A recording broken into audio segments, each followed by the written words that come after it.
जो मित्रों आजना लेक्चर में आगळ आपणे रासायनिक प्रक्रियाओ जोईए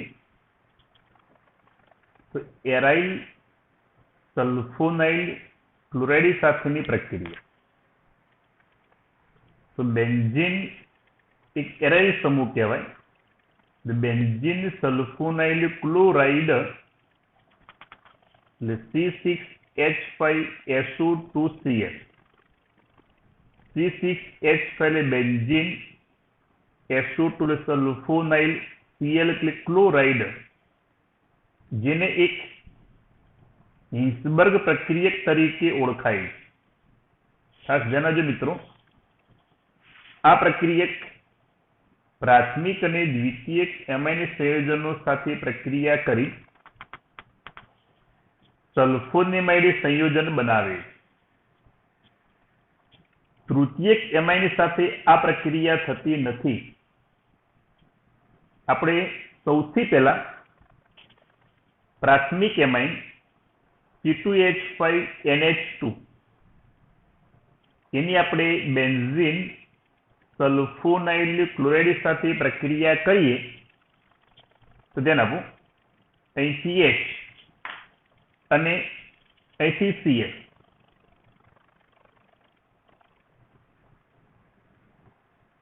HCl છૂટા પડશે। એ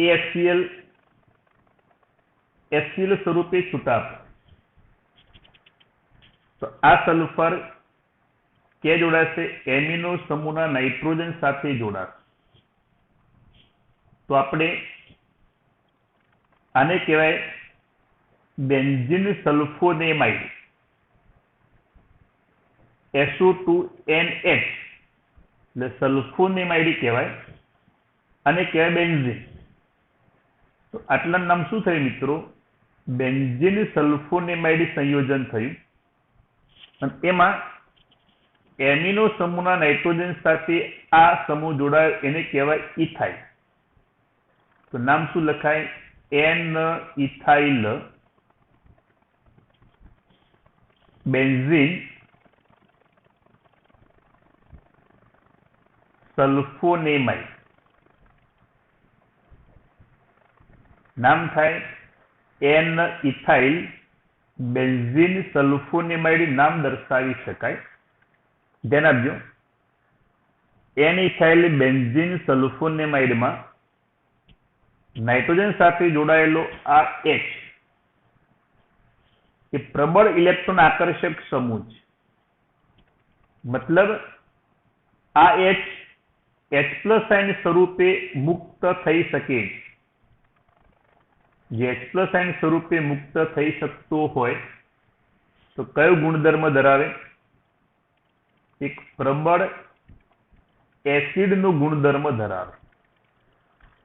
અને એસિડ હોય તો હંમેશા તે આલ્કલી એટલે બેઝ માં દ્રાવ્ય છે। ધ્યાન આપજો, સલ્ફોનેમાઇડ સંયોજન સાથે જોડાયેલો આ જે હાઇડ્રોજન પરમાણુ જે રહ્યો, હાઇડ્રોજન પરમાણુ પ્રબળ ઇલેક્ટ્રોન આકર્ષક H+ आयन स्वरूपे छूटो पड़ी सके, जेने कारणे ते एक प्रबल एसिड नो गुणधर्म धरावे। एसिडिक होय तो हमेशा ए आल्कली मतलब बेઝમાં દ્રાવ્ય છે। જોઈએ આપણે દ્વિતીયક એમાઇન સાથે તો C2H5N અને C2H5NH एमिनो समूहना नाइट्रोजन साथे बे इथाइल समूह जोड़ायेला छे, माटे आ कयो कहेवाय? द्वितीयक एमाइन कहेवाय। एनी आपणे बेंजीन सल्फोनाइल क्लोराइड साथे प्रक्रिया करीए तो एमिनो समूहना नाइट्रोजन उपरथी H અને Cl એટલે આ HCl स्वरूपे मुक्त थय। आ सल्फर एमिनो समूहना नाइट्रोजन साथे अहींया जोड़ाशे એટલે આ આપણને નિપજ મળશે। તો આટલા નામ શું થયું મિત્રો? બેન્ઝીન સલ્ફોનેમાઇડ ઉપરની જેમ એમાં આ રીતે બે ઇથાઇલ સમૂહ જોડાયેલા છે। તો નામ શું થાય? NN ડાઈઇથાઇલ. ડાઈઇથાઇલ benzene sulphonamide.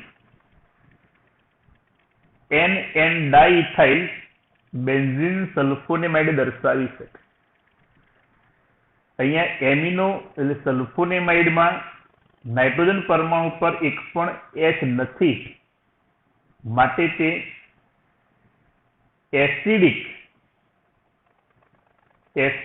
ગુણધર્મ ધરાવતો નથી. એસિડિક ગુણધર્મ ધરાવતો ન હોવાને કારણે તે આલ્કલીમાં કેવું કહેવાય? અદ્રાવ્ય છે. જ્યારે તૃતીયક એમાઇન હોય તો તૃતીયક એમાઇનમાં ધારો કે અહીંયા C2H5 ને C2H5, તો એમિનો સમૂહ નાઇટ્રોજન સાથે એક પણ હાઇડ્રોજન પરમાણુ જોડાયેલો નથી, માટે તે બેન્ઝીન સલ્ફોનાઇલ ક્લોરાઇડ સાથે પ્રક્રિયા આપશે નહીં. અહીંયા તૃતીયક એમાઇનમાં એમિનો સમૂહ નાઇટ્રોજન સાથે એક પણ હાઇડ્રોજન પરમાણુ જોડાયેલો નથી, માટે તે બેન્ઝીન સલ્ફોનાઇલ ક્લોરાઇડ સાથે પ્રક્રિયા દર્શાવતો નથી. માટે આ પ્રક્રિયાનો ઉપયોગ ક્યાં કરવામાં આવે? પ્રાથમિક એમાઇન, દ્વિતીયક એમાઇન અને તૃતીયક એમાઇનના અલગીકરણની અંદર આ પ્રકારના બેન્ઝીન સલ્ફોનાઇલ ક્લોરાઇડનો ઉપયોગ કરવામાં આવે. અત્યારે હાલના તબક્કે, હાલના સમયમાં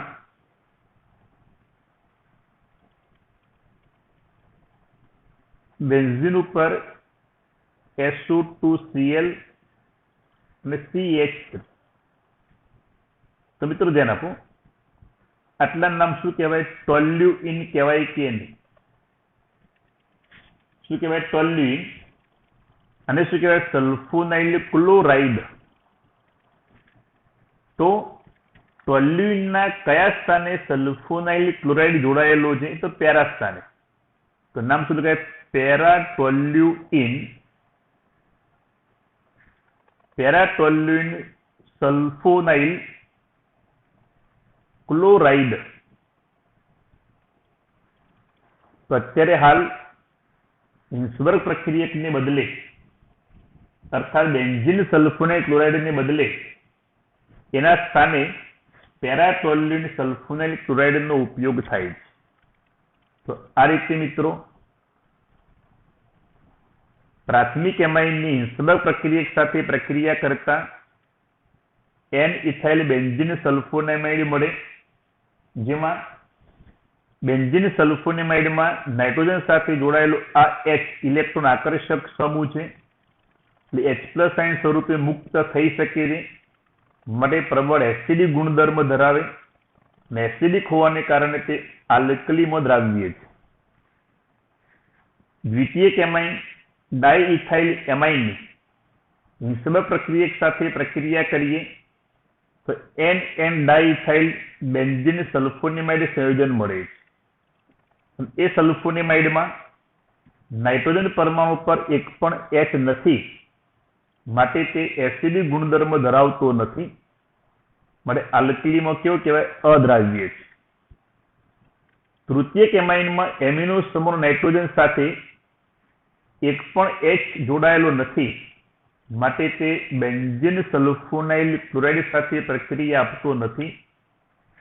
આ પ્રક્રિયાનો ઉપયોગ પ્રાથમિક, દ્વિતીયક અને તૃતીયક એમાઇનના સંયોજનને વિભેદિત કરવા માટે, મતલબ અલગીકરણની અંદર એનો ઉપયોગ કરવામાં આવે છે. જોકે હાલ બેન્ઝીન સલ્ફોનાઇલ ક્લોરાઇડને બદલે એના સ્થાને પેરાટોલ્યુઇન સલ્ફોનાઇલ ક્લોરાઇડનો ઉપયોગ કરવામાં આવે છે. આગળની પ્રક્રિયામાં ઇલેક્ટ્રોન અનુરાગી વિસ્થાપનની પ્રક્રિયા. મિત્રો આપણે આગળ સમજાવ્યું હતું એનિલિનના 5 સંસ્પંદ બંધારણોનું સંકૃત બંધારણ છે. એટલે આપણે જે બંધારણ દર્શાવ્યું એનિલિન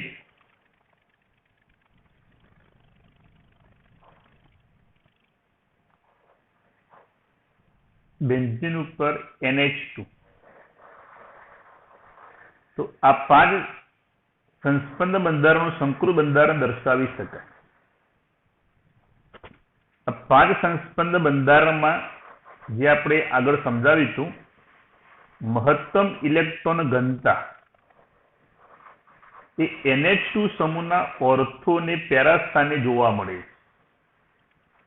એટલે અહીંયા જે આપણે સમજાયું ને, ઇલેક્ટ્રોન વાદળ અહીંયા રૂપાંતર થાય અબંધકારી ઇલેક્ટ્રોન યુગ્મ નાઇટ્રોજન પરમાણુ પર જે હતું કે અહીંયા સ્થાનાંતર થાય, તો પાય બંધનું ઇલેક્ટ્રોન યુગ્મ અહીંયા સ્થાનાંતર થાય, એટલે કયું સ્થાન કહેવાય? ઓર્થો. પછી ઇલેક્ટ્રોન યુગ્મ અહીંયા સ્થાનાંતર થાય, એ પાય બંધનું ઇલેક્ટ્રોન યુગ્મ અહીંયા સ્થાનાંતર થાય. તો ગયા લેક્ચરની અંદર આપણે જે સમજાવ્યું હતું એ પ્રમાણે તમે બુકની અંદર જુઓ કે ઇલેક્ટ્રોન વાદળ જે રહ્યું એ ઓર્થોને પેરા સ્થાનની અંદર જોવા મળતું હતું. એ 5 સંસ્પંદ બંધારણ જે આપણે એનિલિનના દર્શાવેલા હતા, મહત્તમ ઇલેક્ટ્રોન ઘનતા એ બે ઓર્થો સ્થાનને પેરા સ્થાનની અંદર જોવા મળે છે. માટે NH2 સમૂહ એ ઓર્થોને પેરા નિર્દેશક સમૂહ તથા શક્તિશાળી સક્રિયકારક સમૂહ હંમેશા ગણી શકાય.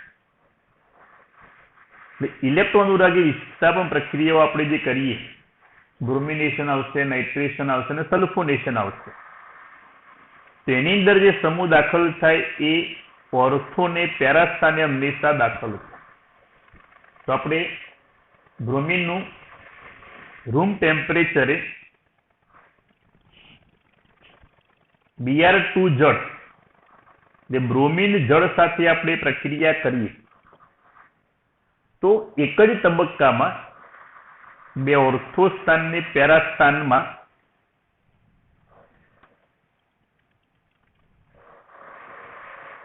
NH2, Br, Br અને Br 1, 2, 3, 4, 5 અને 6. તો નામ શું થાય? 2, 4, 6 ટ્રાયબ્રોમો એનિલિન અને 3 મૂળ HBr એમાંથી છૂટા પડે.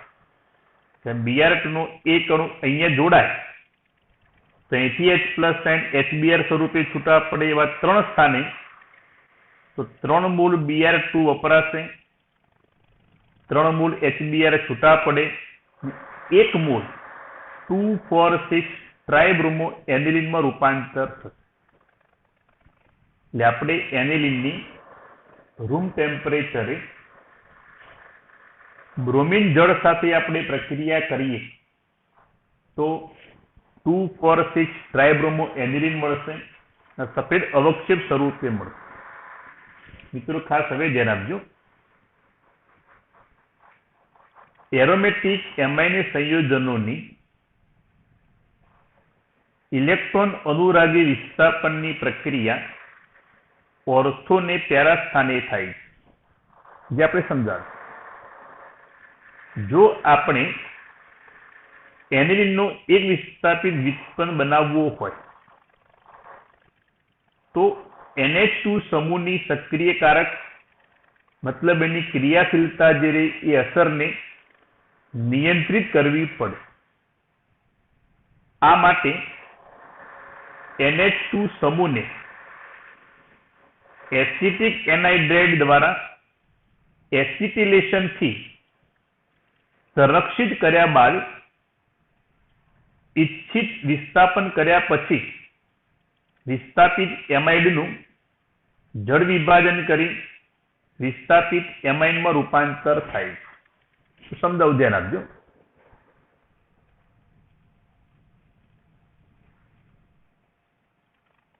બેન્ઝીન ઉપર NH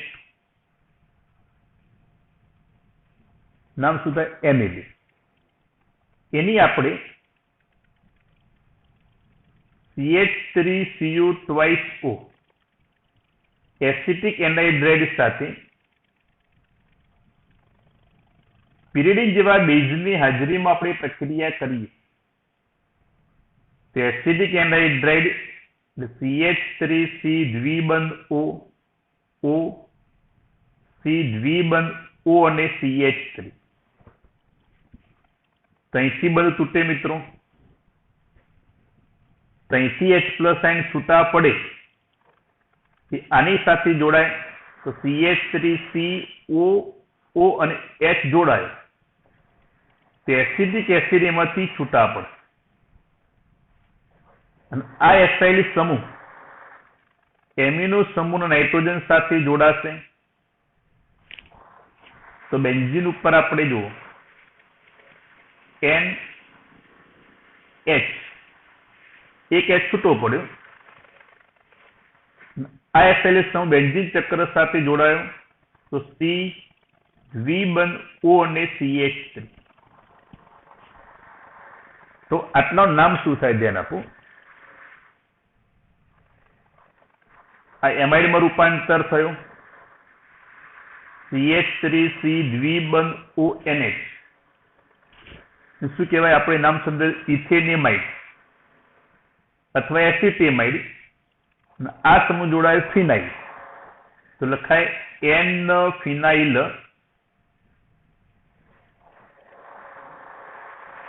ઇથેનેમાઇડ અથવા એસિટેમાઇડ. બીજું નામ મેં તમને મિત્રો કહી દીધું, આને કહેવાય એસિટેનિલાઇડ.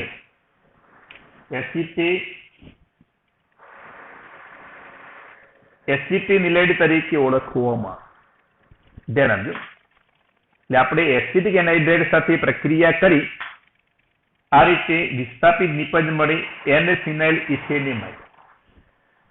પછી આની આપણે Br2 સાથે એસિડિક એસિડની હાજરીમાં પ્રક્રિયા કરીએ તો આ Br2 માત્ર પેરા સ્થાનની અંદર બ્રોમિન સમૂહ દાખલ થશે તો આપણને નિપજ મળશે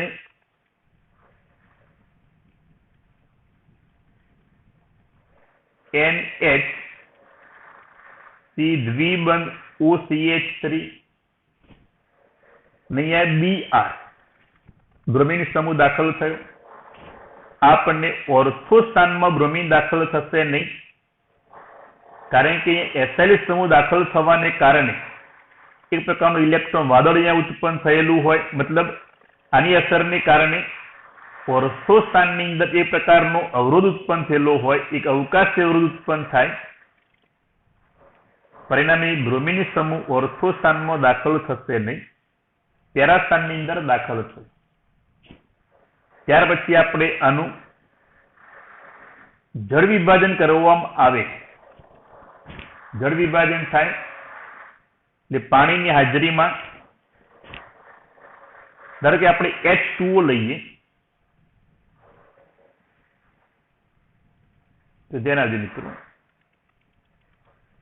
અહીંથી પાણીમાંથી એક H+ NH2 માં રૂપાંતર થાય. આ બ્રોમિન એમના એમ જ હતા, છૂટા પડશે આની અંદરથી CH3COOH.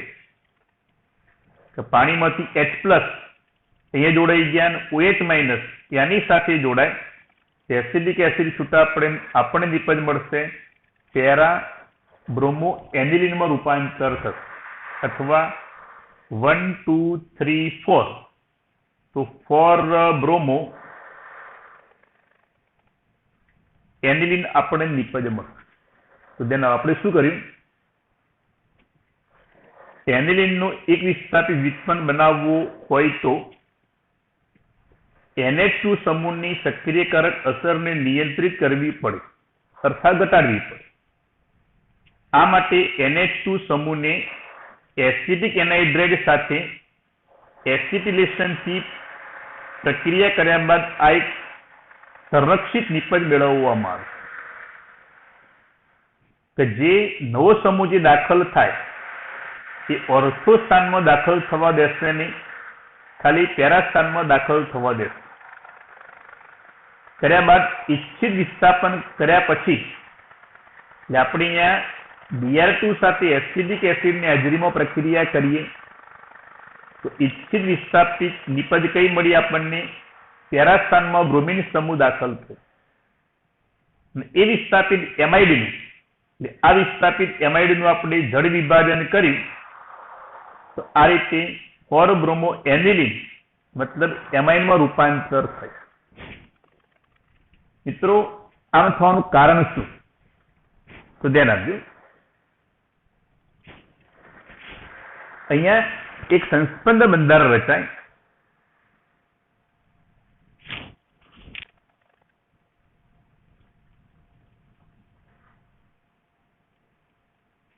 બેન્ઝીન ઉપર આ જે એમાઇડ સમૂહ જે હતો કે અહીંયા એક અને બેન્ઝીન ચક્ર જોડાયેલું હતું, તો નાઇટ્રોજન પરમાણુ પર અબંધકારક જે ઇલેક્ટ્રોન યુગ્મ જે રહ્યું એ આ કાર્બન તરફ આકર્ષણ અનુભવશે. એ ઇલેક્ટ્રોન આ પાયબંધનું ઇલેક્ટ્રોન, કારણ કે આ ઇલેક્ટ્રોન યુગ્મ અહીંયા સ્થાનાંતર થાય તો અહીંયા નવો બંધ રચાશે. તો કાર્બન કેટલા બંધ થયા? 9 બંધ રચાયા પછી 2 2 4 ને 1 5 કેટલા બંધ થવા જોઈએ? 4. તો 4 બંધ થવા માટે આ ઇલેક્ટ્રોન યુગ્મ પાયબંધનું ઇલેક્ટ્રોન યુગ્મ ક્યાં સ્થાનાંતર થયું? ઓક્સિજન પરમાણુ પર સ્થાનાંતર થયું, જેને કારણે આપણને અહીંયા દ્વિબંધ રચાઈ ગયો. આ ઇલેક્ટ્રોન યુગ્મ ઓક્સિજન પરમાણુ પર સ્થાનાંતર થયું અને CH3. તો આ પ્રકારની સંસ્પંદન ઘટના થવાને કારણે જે આગળ મેં આપણે બંધારણ દર્શાવ્યું હતું એમાં NH દ્વિબંધ O અને CH3 આ ઇલેક્ટ્રોન યુગ્મ અહીંયા સ્થાનાંતર થયું, જેને કારણે નાઇટ્રોજન પરમાણુ અબંધકારક ઇલેક્ટ્રોન યુગ્મ બેન્ઝીન વલયના ઓર્થોને પેરાસ્થાનમાં દાન કરવા માટે સક્ષમ હોતું નથી. એ ઓછું પ્રાપ્ય હોય માટે NH2 સમૂહની હાજરીને કારણે એટલે આ એસાઇલ સમૂહની હાજરીને કારણે સક્રિયકારક બેન્ઝીન મતલબ બેન્ઝીનની સક્રિયકારકતાની અંદર હંમેશા ઘટાડો જોવા મળે, કારણ કે આ ઇલેક્ટ્રોન યુગ્મ કાર્બન પરમાણુ પર સ્થાનાંતર થવાને કારણે બેન્ઝીન વલયમાં ઓર્થો સ્થાનમાં ઇલેક્ટ્રોનની ઘનતાની અંદર હંમેશા ઘટાડો થાય. ઇલેક્ટ્રોન ઘનતાનો ઘટાડો થવાને કારણે જે ઇલેક્ટ્રોન અનુરાગી પ્રક્રિયક જે દાખલ થાય એ ઓર્થો સ્થાનમાં દાખલ થતો નથી, માટે ખાલી પેરા સ્થાનમાં ઈચ્છિત નિપજ હંમેશા મેળવી શકાય. તો આ રીતે મિત્રો એસિટાઇલાઇડ ના નાઇટ્રોજન પરમાણુ પર અબંધકારક ઇલેક્ટ્રોન યુગ્મ અહીંયા ઓક્સિજન એટલે આ કાર્બન ઉપર સ્થાનાંતર થયું, એટલે ઓક્સિજન પરમાણુ પર આ રીતે ઇલેક્ટ્રોન યુગ્મ સ્થાનાંતર થયું. તો આ રીતે પારસ્પરિક ક્રિયા થવાને કારણે બેન્ઝીન વલયને દાન કરવા માટે ઓર્થો સ્થાનમાં ઇલેક્ટ્રોનની ઘનતા હંમેશા ઘટે છે અથવા ઓછું પ્રાપ્ય થાય છે.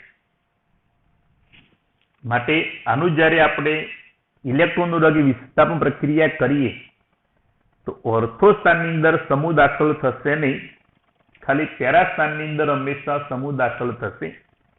માટે NH2 સમૂહની સક્રિયતાની અંદર હંમેશા ઘટાડો કરી શકાય.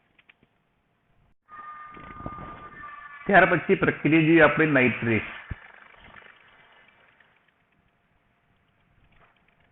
એનિલિનની બેન્ઝીન ઉપર NH2 એનિલિનની આપણે સાંદ્ર HNO3 અને સાંદ્ર H2SO4 ની હાજરીમાં 288 કેલ્વિન તાપમાને આપણે પ્રક્રિયા કરીએ તો નાઇટ્રેશન પ્રક્રિયાની અંદર આ NO2 સમૂહ ઓર્થો ને પેરા સ્થાનની અંદર દાખલ થાય.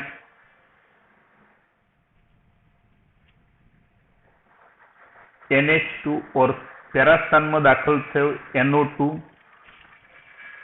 તો આપણને મળશે પેરા નાઇટ્રો એનિલિન, અને ઓર્થો સ્થાનમાં દાખલ થાય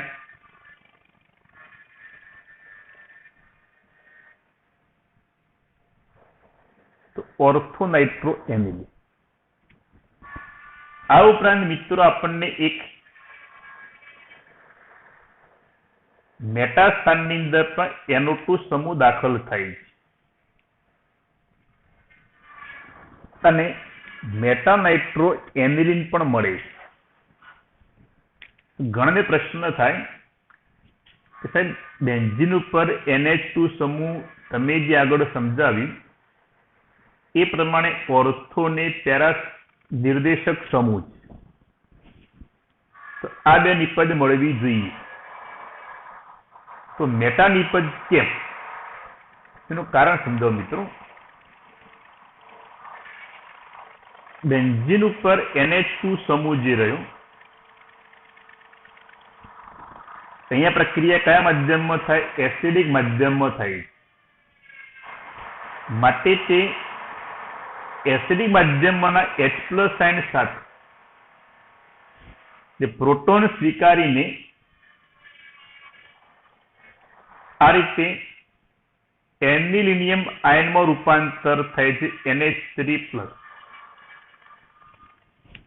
અને આ જે સમૂહ જે દાખલ થયો NH3+ બન્યા પછી તે એક મેટા નિર્દેશક સમૂહ તરીકે વર્તે છે.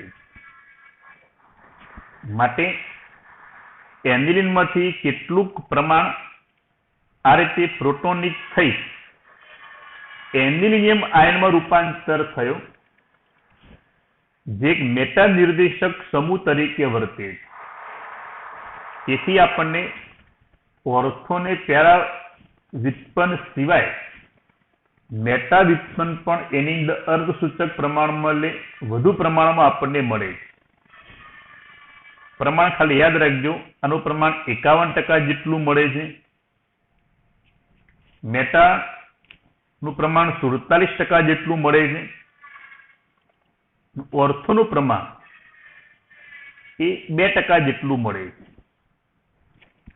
તો આ રીતે લખાણમાં એનિલિનની આપણે નાઇટ્રેશન પ્રક્રિયા કરવામાં આવે, સાંદ્ર HNO3 સાંદ્ર HPSO4 ની હાજરીમાં 288 કેલ્વિન તાપમાને ઓર્થોને પેરા નાઇટ્રો એનિલિન ઉપરાંત મેટા નાઇટ્રો એનિલિન પણ મળે છે. નું કારણ એ એનિલિનની અહીંયા એસિડની હાજરીમાં પ્રક્રિયા થાય છે. તો પ્રોટોનિક થઈ, મતલબ પ્રોટોન સ્વીકારી H+ આયન સ્વીકારી આ રીતે એનિલિનિયમ આયનમાં રૂપાંતર થયું, જે એક મેટા નિર્દેશક તરીકે વર્તે છે. માટે આપણને મેટા નાઇટ્રો એનિલિન પણ એની અંદર મુખ્ય નિપજ તરીકે મળી શકે. જો આપણે ખાલી પેરા નિર્દેશક પેરા સ્થાનમાં જ નાઇટ્રો સમૂહ દાખલ કરવો હોય તો બ્રોમિનેશનમાં સમજાવ્યું એ પ્રમાણે એનિલિનની આપણે એસિટિક એનહાઇડ્રાઇડ સાથે CH3CO2O pyridine જેવા બેઝની હાજરીમાં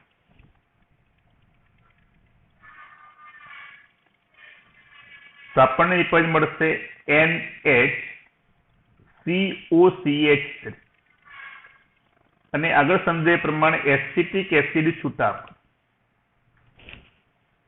આપણે નામ સમજાવ્યું N-ફિનાઇલ ઇથેનેમાઇડ અથવા N-ફિનાઇલ એસિટેમાઇડ અથવા એસિટેનિલાઇડ. પછી આપણે એની HNO3 અને H2SO4 ની હાજરીમાં 288 કેલ્વિન તાપમાને પ્રક્રિયા કરીએ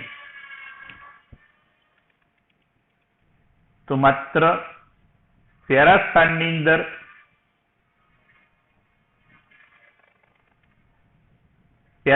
અંદર NO2 સમૂહ દાખલ થાય. નામ લખવું હોય તો પેરા નાઇટ્રો એસિટાનિલાઇડ પેરાનાઇટ્રો એસિટાનિલાઇડ અને પછી આપણે એનું જળ વિભાજન કરવામાં આવે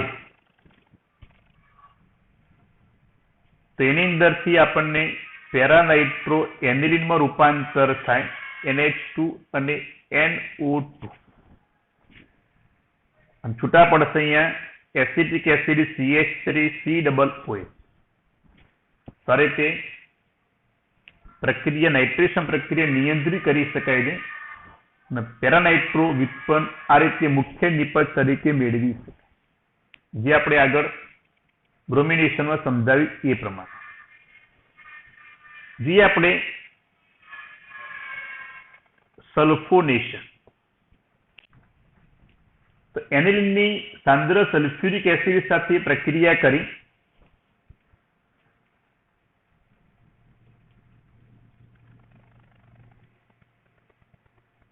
NH2 એનિલિનની આપણે સાંદ્ર H2SO4 સાથે પ્રક્રિયા કરીએ તો H પ્લસ સાઇન HSO4 લખાય કે નહીં? H પ્લસ સાઇન એનિલિન સાથે જોડાઈ આ રીતે એનિલિનિયમ એટલે NH3 પ્લસ અને એની સાથે આ HSO4 જોડાયેલી HSO4 તો નામ શું થયું? Anilinium hydrogen sulphate. એનિલિનિયમ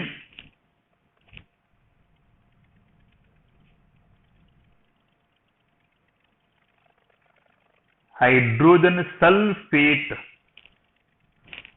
ખબર પડી મિત્રો? H2SO4 માં H પ્લસ અને HSO4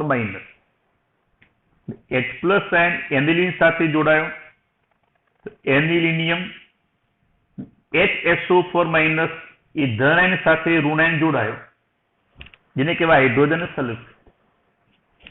એની આપણે 453 થી 473 કેલ્વિન તાપમાને એને ગરમ કરવામાં આવે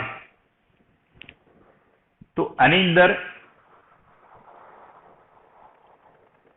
જણાવજો મિત્રો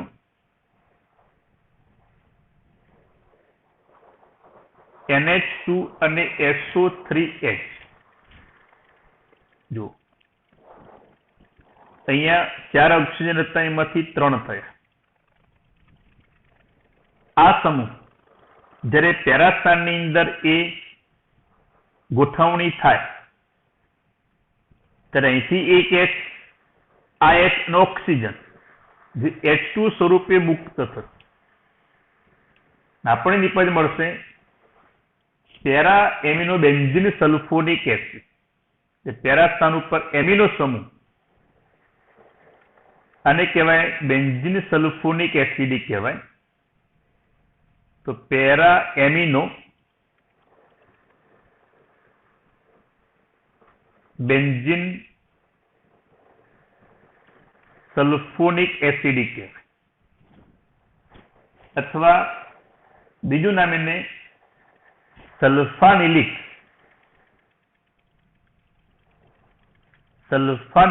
એસિડ તરીકે ઓળખવામાં આવે. જેનો મિત્રો આપણે એનિલિનની સાંદ્ર સલ્ફ્યુરિક એસિડ સાથે પ્રક્રિયા કરવામાં આવે તો પેલા એનિલિનિયમ હાઇડ્રોજન સલ્ફેટ મળશે જેને ફરી પાછા 453 થી 473 કેલ્વિન તાપમાને સલ્ફ્યુરિક એસિડની હાજરીમાં જ ગરમ કરવામાં આવે તો અહીંથી SO3 અહીંયા જ્યારે જોડાય તો અહીંથી H પ્લસ આયન છૂટા પડશે એ SO3 સમૂહ સાથે જોડાય SO3H માં રૂપાંતર થાય. અહીંથી H અને અહીંથી ઓક્સિજન જે H2 સ્વરૂપે મુક્ત થશે. આમે જે રાઉન્ડ દર્શાવ્યો એને કહેવાય બેન્ઝીન સલ્ફોનિક એસિડ કહેવાય. જેના ઓર્થો, મેટા ને પેરા સ્થાને એમિનો સમૂહ જોડાયેલો છે. નામ થાય para amino benzene sulphonic acid ને સલ્ફાનિલિક એસિડ તરીકે ઓળખવામાં. ખાસ ધ્યાન આપજો, આના સાથે સંતુલનમાં જોવા મળે. આ કયો સમૂહ કહેવાય? એમિનો સમૂહ. કયો ગુણ ધરાવે? બેઝિક. આ સલ્ફોનિક એસિડિક કહેવાય. કયો ગુણ ધરાવે? એસિડિક. આ બેઝિક. પરિણામે અહીંથી H+ આયન છૂટવો પડે, આની સાથે જોડાય.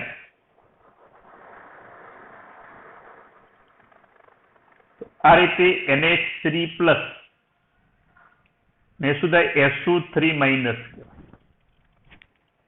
તો જે સંયોજનમાં આ રીતે એસિડિક અને બેઝિક સમૂહ બંને જોડાયેલા હોય ત્યારે આ પ્રકારના એક આયનમાં રૂપાંતર થતા હોય, જેને એક ઝ્વિટર આયન તરીકે ઓળખવામાં આવે.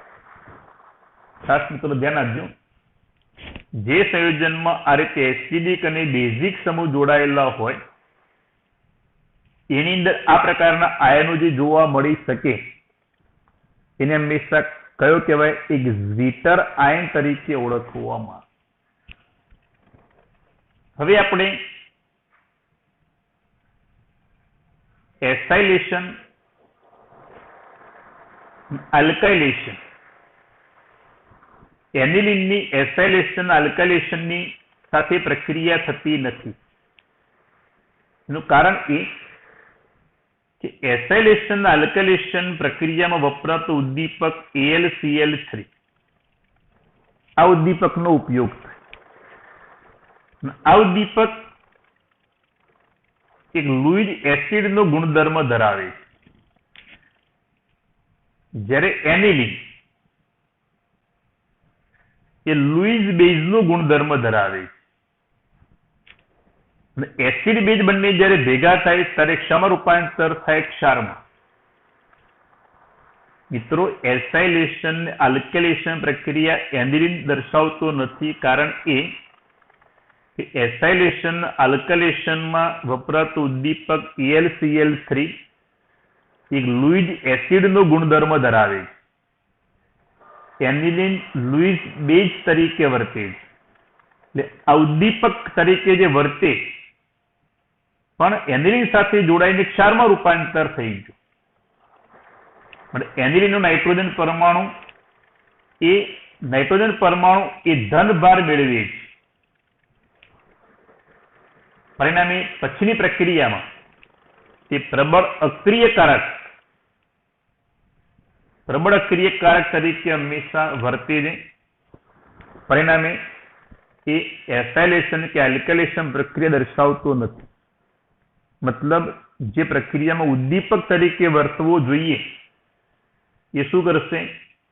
એનિલિન સાથે જોડાઈને ક્ષારમાં રૂપાંતર થઈ જશે. એટલે ઉદ્દીપક પોતાનો ગુણધર્મ દર્શાવી શકતો નથી. ક્ષારમાં રૂપાંતર થયા પછી એ અક્રિયકારક તરીકે વર્તે છે. માટે આગળની પ્રક્રિયા એની અંદર થઈ શકતી નથી. માટે એનિલિન એસાઇલેશન કે આલ્કાઇલેશન પ્રક્રિયા દર્શાવતો નથી. તો આ રીતે આજે આપણે ઇલેક્ટ્રો અનુરાગી વિસ્થાપન પ્રક્રિયા જોઈ, બ્રોમિનેશન, નાઇટ્રેશન અને સલ્ફોનેશન. ઓકે મિત્રો, આ બધી થિયરી વારંવાર લખીને તૈયાર કરજો, તો જ લાંબા સમય સુધી યાદ રહેશે.